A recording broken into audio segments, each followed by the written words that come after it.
Welcome back to the bench. Today we are going to build an accelerator board for a old Macintosh. You can do Plus, Classic, and SE.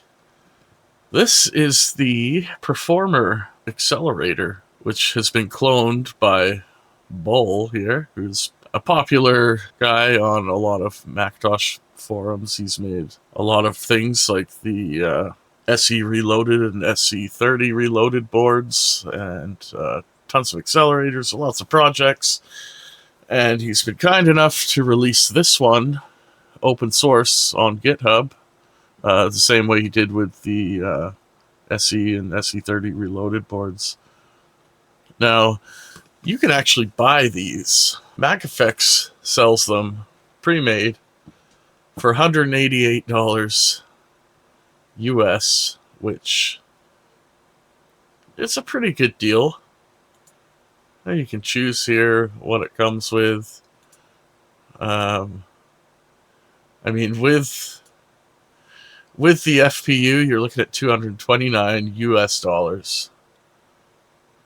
And for me to convert that to Canadian and then pay for shipping and then pay duties and taxes on top of that, it's not really plausible. But for less than this price, I can build 5 of these myself just by sourcing the parts from AliExpress, eBay, DigiKey, and having the boards made with JLC PCB or whoever the hell you want. And for me, that's more plausible. Do I need 5? Well, yeah, I do actually have 5 computers I can put these in. It makes sense for me to do this. I'm not doing this to profit and sell these. I'm actually going to put these into computers to restore them and eventually sell those and keep 1 or 2 for myself. The neat part about this card is that it does PDS slot for your Mac SE, or it goes on top of the existing CPU in your whatever you want, SE, Plus, or Classic. So the SE, you have the option to use either or, it doesn't matter. So I'm going to try that both ways for SEs. And then I'm also going to put one into a Plus. And possibly we'll put one into a 512K if I can, but it probably only works if the 512K has Plus ROMs, which I plan on doing to that anyways. So we'll have to confirm that. But yeah, it's a pretty straightforward, easy project. You'll need a programmer to program these gal chips that go here. And unfortunately, for some reason, he designed it with, I guess he just cloned the original. So it has sockets like here for the FPU. I can put a socket in for that. I can socket the CPU, but it did not allow to socket the gals, which are the ones that we're going to be programming, which I imagine, if it doesn't work for troubleshooting reasons, it would have been nice to have a socket there, but maybe there's just not enough space. I do have sockets, and they are fairly big, but this board just wasn't designed for them, so we're going to have to directly solder them on, which leads me to another thing. I've never tried this stuff before, solder paste, so this is going to be an interesting little test here. This stuff's low melt, so you basically just dab it onto the contacts, you stick your chips or your passive components on, and you just heat it up, and the paste immediately turns into solder. It looks kind of wizardry and too good to be true in the videos that I've seen, so I'm going to see if it actually works here today.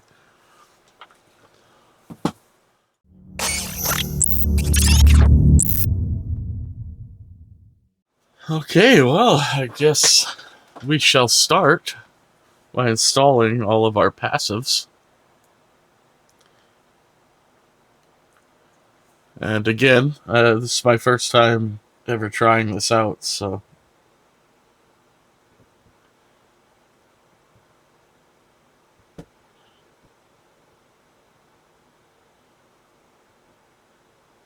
Now, from all the videos I've seen, they just kind of slop it on. It looks like they put too much on. This is not sticking well at all for me. I feel like that's too much. So maybe I'll just stop right there. And we'll try that little section.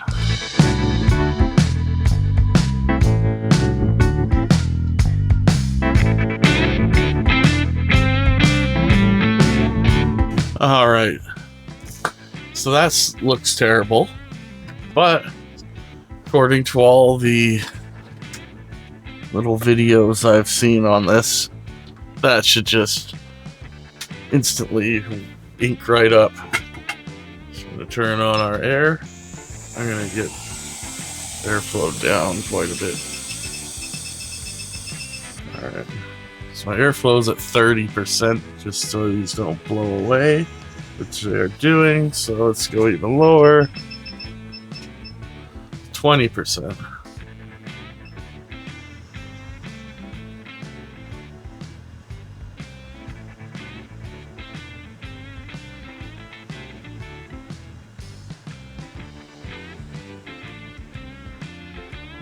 Okay. So that did what the video showed, but it was slow and it made a giant mess. I feel like I needed more airflow. But let's try this again. I don't know how to do this with you guys seeing it, because if any angle I go on, they're just going to blow away.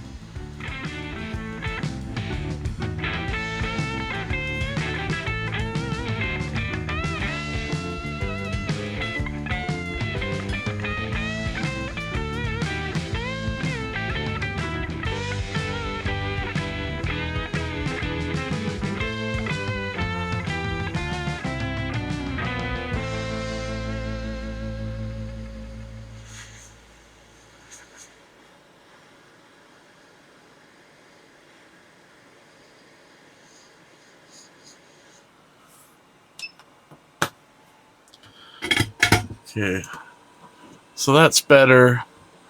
I know I had too much on this side, and I felt like I had not enough on the other side. This will work, it just looks nasty.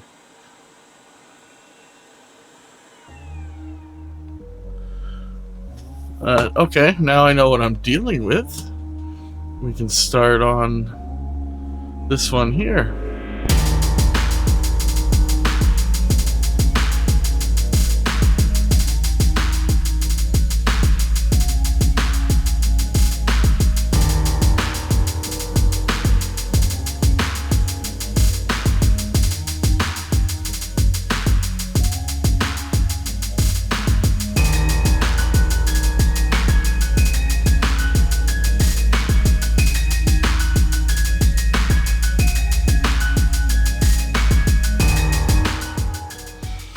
Okay, so let's try that again.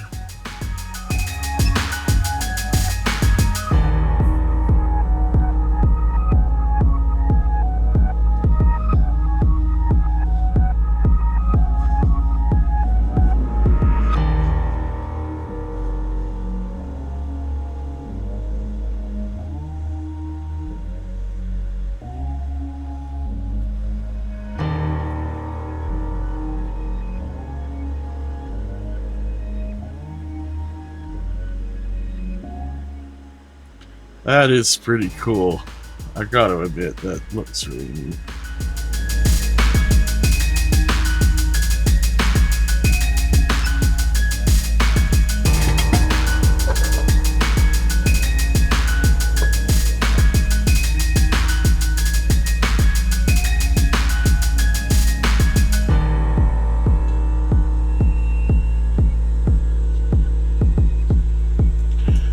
And that's cool. It even straightens them out pretty decently. Okay, well, let's just keep going.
Well, unfortunately, I do not have any surface mount tantalums of the size that I need.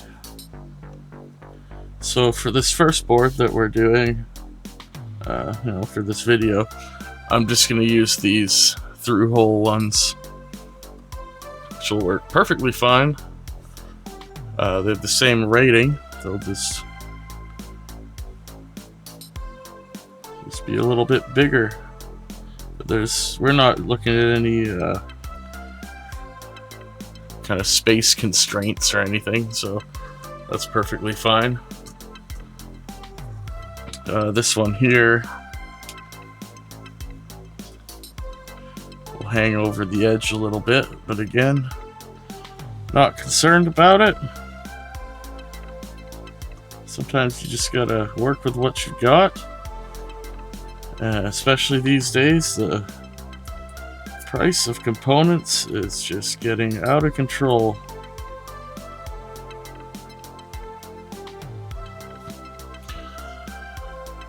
It's where salvaging stuff from other used electronics is almost worth it, depending on what it is.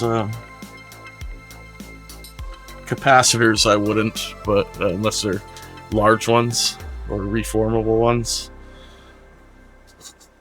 But there's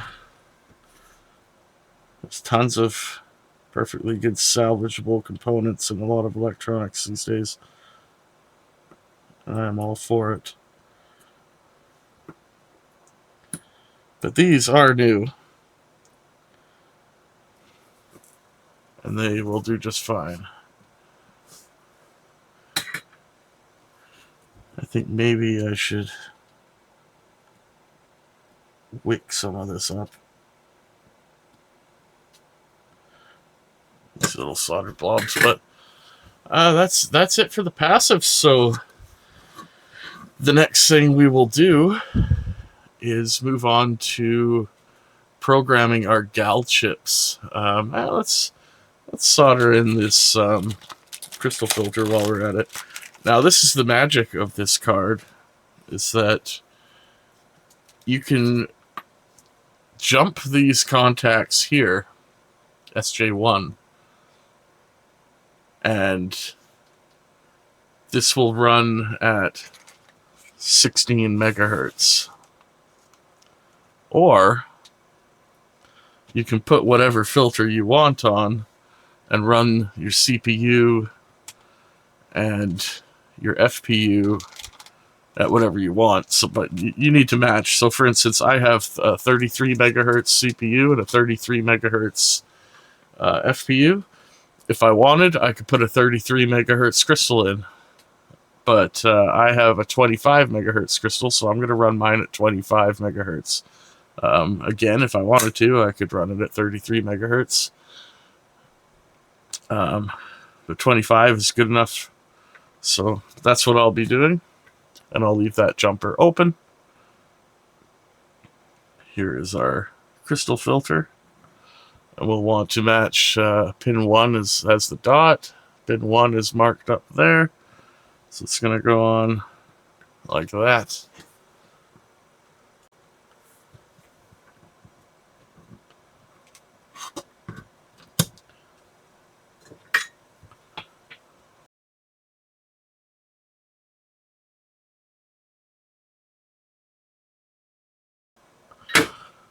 Wow, these pads are very small for a through hole. It would have made sense to use something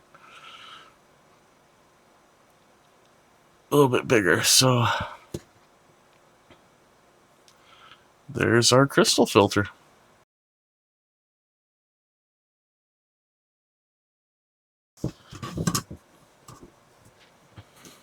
All right. So next we'll do our gals. We're going to program them first. Then we have to use the paste on these. They're going to be the most difficult things. After that, we'll do the socket and the CPU, and then we'll do our PDS slot pins. Now, I'm not spending the money on a PDS slot connector. Plenty of people have just used these normal headers. And you just cut them as you need them, line them up, and it works perfectly fine.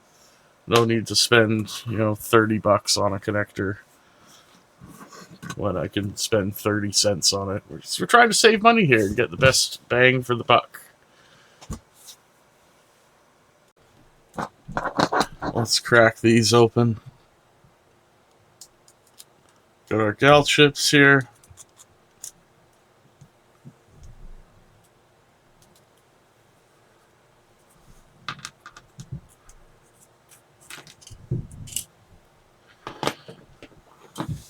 Here's my adapter.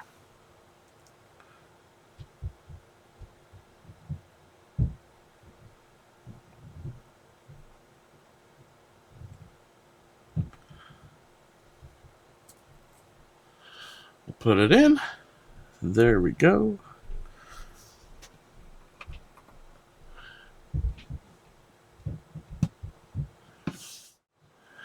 All right. So in my programmer, I am going to select my chip, which is a Lattice. It's a GAL 18V8D.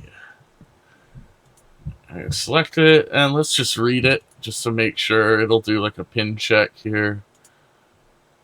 And there we go. There's nothing on here, but that's good. It's detected it. So now we're going to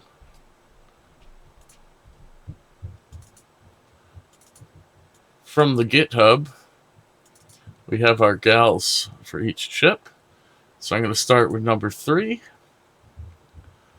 That's the first one, 3, 4, 5, 6, 7. We're going to open that. Now we've got our chip set.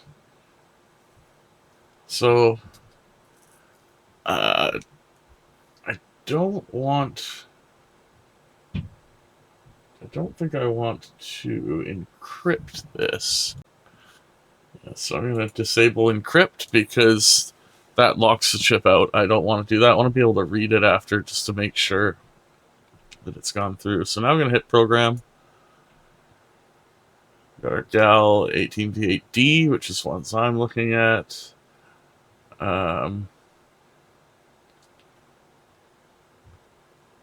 Here we go.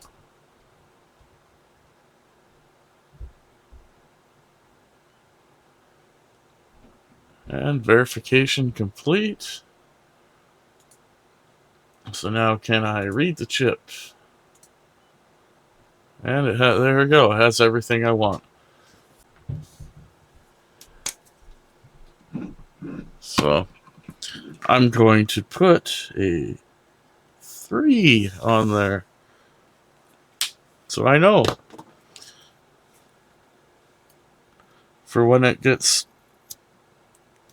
jumbled around with the other ones.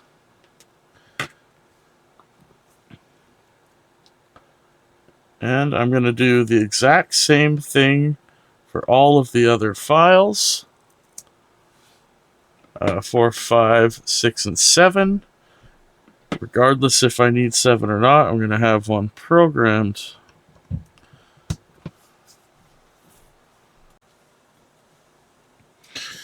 All right. Let's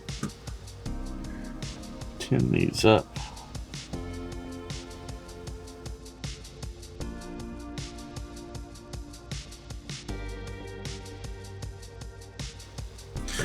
I do not want very much solder on those pads. And I'm not going to use that solder paste for this. So we'll go with U5. It's going to go here.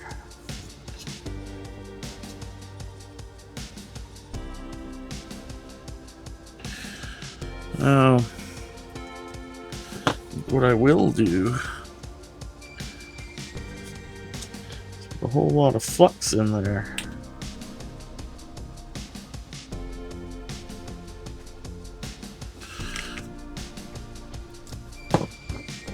And that'll hold the chip down for now.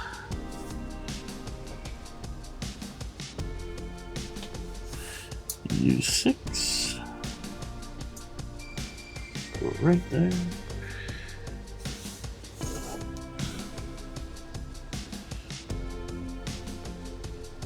4. And U3.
Well, I guess the next thing to do now is to put it in a Mac and see if it works.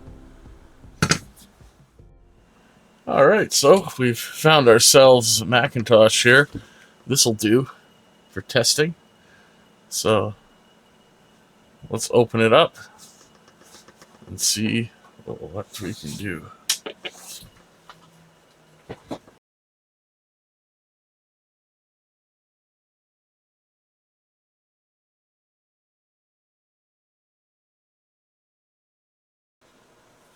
Well, I've never been into this SE before. This one's on my to-do list. It's interesting how so much is socketed in here. We've got the original battery, the Varda, and it is not leaking. We've also got... Actually, these caps have all been replaced.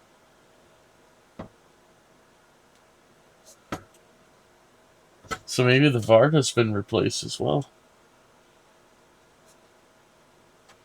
That's interesting. Yeah, those have all been replaced. So let's plug in our accelerator board.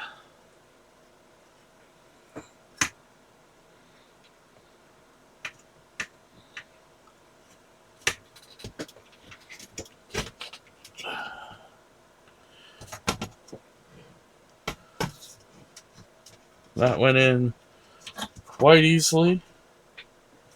Got tons of clearance here. This is kind of hanging. I feel like maybe I should put a little spacer in or something.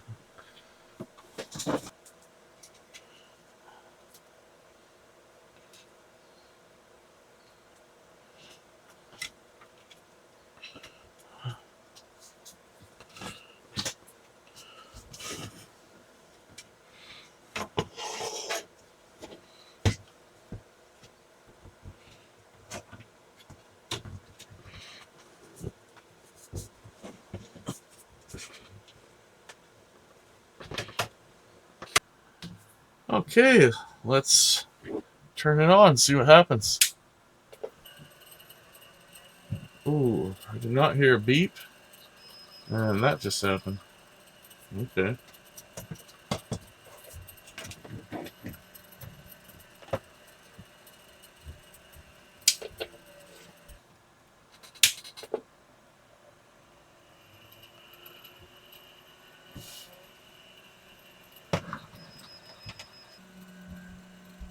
That's a ROM error. Alright, so this is without the Performer installed. I just pulled the ROMs and reseated them, and we're still getting a little wonky wonk here. So I might have to find another computer to try this on.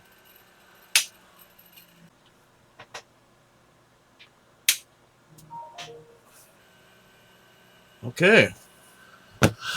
We have a working Mac. Now that I have repaired the ROM chip that had a broken pin on it, and I cleaned the contacts of the other ROM, but at least we know we're good now. So let's try the accelerator. Let's try it now.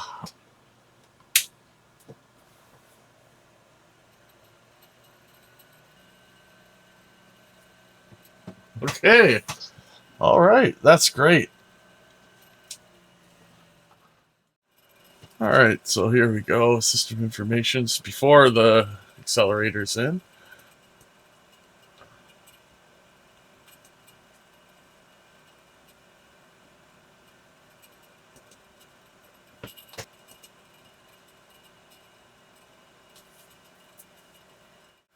Okay. Here we go. Tests are done.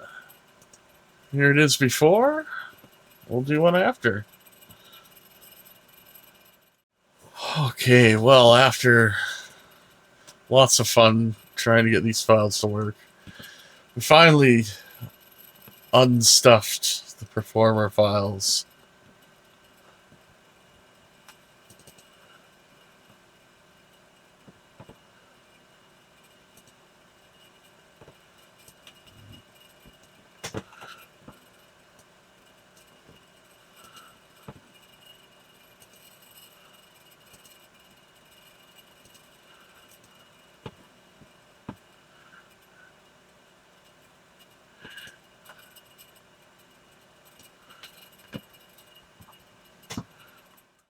Alright, well, we were able to boot in with our control panel, at least. Not with the extension. That kept giving me problems.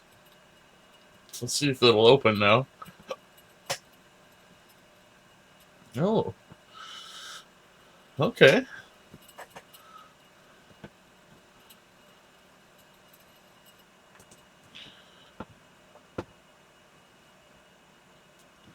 Well, it's detecting the 68030, and the FPU.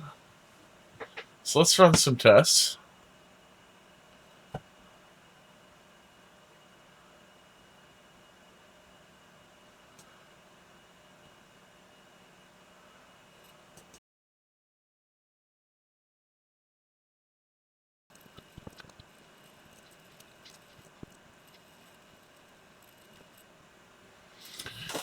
Well, I never did a full comprehensive test before. I just did the basic one, which has these numbers up here, which sucks, but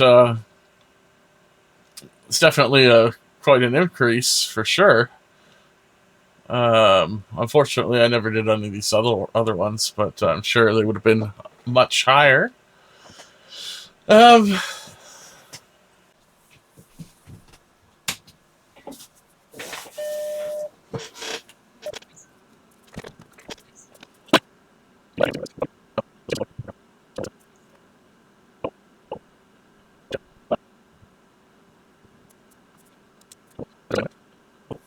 We've installed it.